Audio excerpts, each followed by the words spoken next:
പാർട്ടിയുമായി അകന്നു നിൽക്കുന്ന കൊട്ടാരക്കര മുൻ എം.എൽ.എ. പി. ഐഷ പോറ്റിയെ സിപിഐഎം തുടർച്ചയായി അവഗണിക്കുന്നതായി ആരോപണം. ഐഷ പോറ്റിയുടെ ശ്രമഫലമായി മണ്ഡലത്തിലെത്തിയ പദ്ധതികൾ പൂർത്തീകരണത്തിലെത്തുമ്പോൾ നിലവിലെ എം.എൽ.എ. മന്ത്രി കെ.എൻ. ബാലഗോപാലിന്റെ ക്രെഡിറ്റിലേക്ക് മാറ്റുകയാണെന്നാണ് ആക്ഷേപം. ഐഷ പോറ്റി കൊട്ടാരക്കര എം.എൽ.എ. ആയിരിക്കെയാണ് വാക്കനാട് ഗവൺമെന്റ് HSSൽ പുതിയ കെട്ടിടത്തിന് 2 കോടി അനുവദിച്ചത്.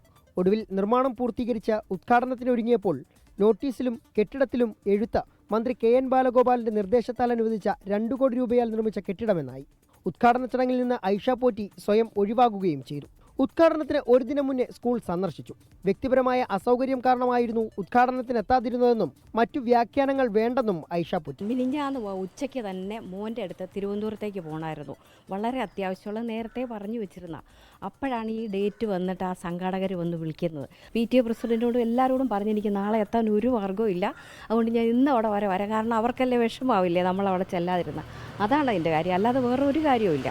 കോൺഗ്രസ് സംഘടിപ്പിച്ച ഉമ്മൻചാണ്ടി അനുസ്മരണത്തിൽ പങ്കെടുത്തതിനെ തുടർന്ന് ഐഷ പോറ്റി പാർട്ടി വിടുന്നതായി അഭ്യൂഹങ്ങൾ പരന്നിരുന്നു. എന്നാൽ നിലപാടിൽ തൽക്കാലം മാറ്റമില്ലെന്ന് അതേ വേദിയിൽ തന്നെ ഐഷ പോറ്റി വ്യക്തമാക്കുകയും ചെയ്തു.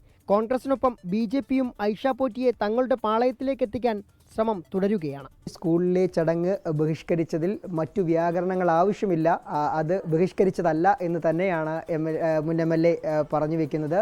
ക്യാമറമാൻ രാജ്കിരണിനൊപ്പം സുജിത് സുരേന്ദ്രൻ, 24 കൊട്ടാരക്കര. ലോകത്തെവിടെയായാലും ഏത് സമയത്തും 24 വാർത്തകളും ഓഗ്മെന്റഡ് റിയാലിറ്റി പാക്കേജുകളും എക്സ്പ്ലെയിനറുകളും വിശദമായി കാണാൻ ഞങ്ങളുടെ YouTube ചാനൽ നിങ്ങൾക്ക് സബ്സ്ക്രൈബ് ചെയ്യാം.